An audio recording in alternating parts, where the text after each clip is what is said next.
Kidnap ಕೇಸ್ನಲ್ಲಿ H D. Revanna ಅವರ ಬಂಧನ ಆಯಿತು.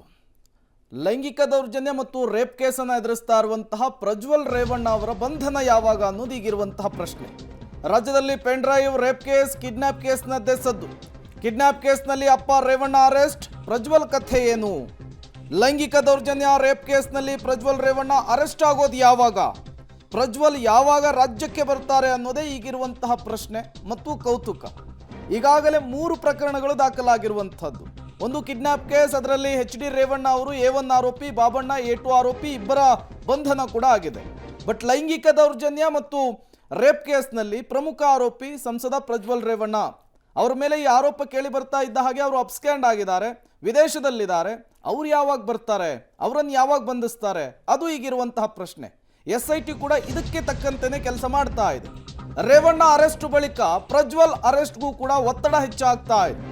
SIT ಬಂಧಿಸುವ ಒಳಗೆ ತಾವೇ ಸರೆಂಡರ್ ಆಗ್ತಾರಾ ಪ್ರಜ್ವಲ್? ರಾಜ್ಯದಲ್ಲಿ ನಾಳೆ 2ನೇ ಹಂತದ ಮತದಾನ ಇದೆ. ಮೇ 7ರ ನಂತರ ಬೆಂಗಳೂರಿಗೆ ಬರೋದಾಗಿ ಪ್ರಜ್ವಲ್ ರೇವಣ್ಣ ಅವರು ವಕೀಲರ ಮೂಲಕ ಮನವಿ ಮಾಡಿಕೊಂಡಿದ್ರು. ಚುನಾವಣೆಯಲ್ಲಿ ಮೈತ್ರಿ ಪಕ್ಷಕ್ಕೆ ಮುಜುಗರವನ್ನು ತಪ್ಪಿಸಲಿಕ್ಕೆ ಮೇ 7ರ ನಂತರ ಬರ್ತಾರಾ ಪ್ರಜ್ವಲ್ ಅನ್ನುವಂತಹ ಪ್ರಶ್ನೆ. ಚುನಾವಣಾ ಪ್ರಚಾರಕ್ಕೆ ಪ್ರಕರಣವನ್ನು ಕಾಂಗ್ರೆಸ್ ಈಗಾಗಲೇ ಬಳಸಿಕೊಳ್ತಾ ಇದೆ. ಇದೇ ವಿಚಾರಕ್ಕೆ ರಾಜಕೀಯ ಕೆಸರರ ಚಾಟ ಕೂಡ ಜೋರಾಗ್ತಾ ಇದೆ. ಈ ವೇಳೆ ಅರೆಸ್ಟ್ ಆದರೆ ಕಾಂಗ್ರೆಸ್ಗೆ ಮತ್ತಷ್ಟು ಬಲವಾದಂತಹ ಅಸ್ತ್ರ ಸಿಗುವಂತಹ ಆತಂಕ ಸಹಜವಾಗಿಯೇ ನಿರ್ಮಾಣವಾಗಿದೆ. ಹೀಗಾಗಿ ಮೇ 7ರ ನಂತರ ಅವರು ಸರೆಂಡರ್ ಆಗಬಹುದು ಅಂಥೇಳಿ JDS ಮೂಲಗಳು ಹೇಳ್ತಾ ಇದೆ. ಒಂದಂತೂ ಸ್ಪಷ್ಟ, ಅವರು ದೇಶಕ್ಕೆ ರಿಟರ್ನ್ ಆಗ್ತಾ ಇದ್ದ ಹಾಗೆ SIT ಅಧಿಕಾರಿಗಳು ಅವರನ್ನು ವಶಕ್ಕೆ ಪಡೆಯುವಂತಹ ಕೆಲಸವನ್ನು ಮಾಡ್ತಾರೆ. ಅವರ ಮೇಲೆ ಬಂದಿರುವಂತಹ ಅಲಿಗೇಷನ್ಸ್ಗೆ ಒಂದು ಸ್ಪಷ್ಟನೆ ಪಡೆದುಕೊಳ್ಳುವಂತಹ ಕೆಲಸಕ್ಕೂ ಕೂಡ ಮುಂದಾಗ್ತಾರೆ. ಅವರಿಗೂ ಕೂಡ ಗೊತ್ತಾಗ್ಬಿಟ್ಟಿದೆ, ಬಂದರೆ ನಾನು ಲಾಕ್ ಆಗ್ತೀನಿ, ಅರೆಸ್ಟ್ ಮಾಡ್ತಾರೆ, ಇದೊಂದು ರಾಜಕೀಯ ಅಸ್ತ್ರವನ್ನಾಗಿ ಬಳಸ್ಕೊಳ್ತಾರೆ ಅಂತ. ಹಾಗಾಗಿಯೇ ಅವರು ಮೇ 7ರವರೆಗೂ ಕೂಡ ಕಾಲಾವಕಾಶವನ್ನು ಕೇಳಿದ್ರು ಅಂತ ಹೇಳಲಾಗ್ತಾ ಇದೆ. ಬಟ್ SIT ಮುಖ್ಯಸ್ಥರಾಗಿರುವಂತಹ BK ಸಿಂಗ್ ಅದಕ್ಕೆ ಅವಕಾಶವನ್ನು ಕೊಟ್ಟಿರಲಿಲ್ಲ. ಹಾಗಾಗಿ ಅವರು ನಾಳೆ ಅಥವಾ ನಾಡಿದ್ದು ದೇಶಕ್ಕೆ ರಿಟರ್ನ್ ಆಗಬಹುದು, ರಾಜ್ಯಕ್ಕೆ ರಿಟರ್ನ್ ಆಗಬಹುದು ಅಂತ ಹೇಳಲಾಗ್ತಾ ಇದೆ. ಅಷ್ಟರೊಳಗೆ ಮತ್ತಷ್ಟು ಪ್ರಕರಣಗಳು ದಾಖಲಾಗುತ್ತೆ ಅನ್ನೋದು ಕೂಡ ಅಷ್ಟೇ ಕುತೂಹಲಕ್ಕೆ ಕಾರಣವಾಗ್ತಾ ಇದೆ. ಈಗಾಗಲೇ ಕಿಡ್ನಾಪ್ ಕೇಸ್ನಲ್ಲಿ ಸಂತ್ರಸ್ತ ಮಹಿಳೆಯ ಹೇಳಿಕೆಯನ್ನು ಕೂಡ ದಾಖಲು ಮಾಡಿಕೊಳ್ಳೋದಕ್ಕೆ ಸಿದ್ಧತೆಗಳಾಗಿರುವಂಥದ್ದು. ಇದೇ ವಿಚಾರಕ್ಕೆ ಸಂಬಂಧಪಟ್ಟಂತೆ ಮತ್ತಷ್ಟು ಡೀಟೇಲ್ಸ್ ಅನ್ನು ಕೊಡ್ತಾರೆ ನಮ್ಮ ಪ್ರತಿನಿಧಿ ಶ್ರೀನಿವಾಸ್. ನೇರ ಸಂಪರ್ಕದಲ್ಲಿ ಜಾಯಿನ್ ಆಗಿದ್ದಾರೆ. ಶ್ರೀನಿವಾಸ್, ಇವತ್ತು ಬರ್ತಾರೆ, ನಾಳೆ ಬರ್ತಾರೆ ಪ್ರಜ್ವಲ್ ರೇವಣ್ಣ ಅವರು ಅನ್ನುವಂತಹ ಪ್ರಶ್ನೆ, ಕುತೂಹಲ ದಿನದಿಂದ ದಿನಕ್ಕೆ ಜಾಸ್ತಿ ಆಗ್ತಾ ಇದೆ. ಯಾವಾಗ ಬರಬಹುದು? JDS ಮೂಲಗಳು ಏನು ಮಾಹಿತಿ ಕೊಡ್ತಾ ಇದೆ ಅಂತ?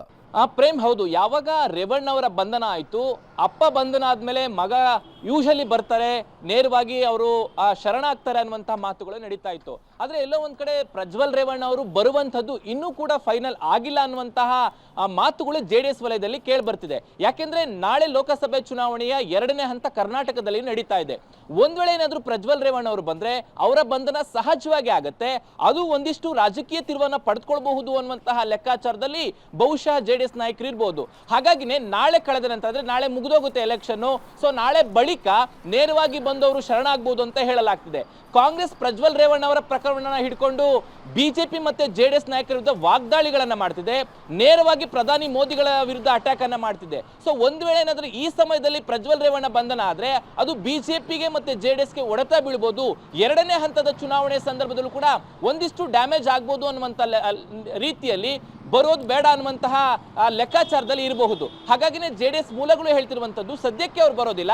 2ನೇ ಹಂತದ ಚುನಾವಣೆ ಅಂದ್ರೆ ನಾಳೆ ಏನು ಚುನಾವಣೆ ಮುಗಿಯುತ್ತೆ ಅದಾದ ಬಳಿಕ ಬರಬಹುದು ಅಂತ ಹೇಳಲಾಗ್ತಿದೆ. ನೇರವಾಗಿ ಅವ್ರು ಬಂದು ಶರಣಾಗ್ತಾರೆ ಅಂತ ಹೇಳಲಾಗ್ತಿರುವಂತದ್ದು. Prem, okay, thank you Srinivas, ತಮ್ಮ ಎಲ್ಲ ಮಾಹಿತಿಗಾಗಿ ಧನ್ಯವಾದ. ರಾಜಕೀಯ ಲೆಕ್ಕಾಚಾರ ನೋಡೋಕೆ ಹೋದರೆ ಅದು ಸರಿ, ಜನರ ಮನಸ್ಸಿನ ಮೇಲೆ ಪರಿಣಾಮ ಬೀರುತ್ತೆ. ಓಟ್ ಹಾಕಕ್ಕೆ ಹೋದಾಗ ಇವ್ರಿಗೆ ಹಾಕಬಾರ್ದು ಅಂತ ಅಂದ್ಬಿಟ್ಟು ಅದರಲ್ಲೂ BJP ಹೊಡೆತ ಬೀಳುತ್ತೆ ಅಂತ ಅದೇ ಲೆಕ್ಕಾಚಾರ ಆಗಿದ್ರೆ ನಾಳೆ ವೋಟಿಂಗ್ ಮುಗಿದ ಮೇಲೆ ಬರಬಹುದು. ಬರಲೇಬೇಕಾಗತ್ತೆ. ಡಿಲೇ ಮಾಡಿದಷ್ಟು ಅವ್ರಿಗೆ ಕಷ್ಟ.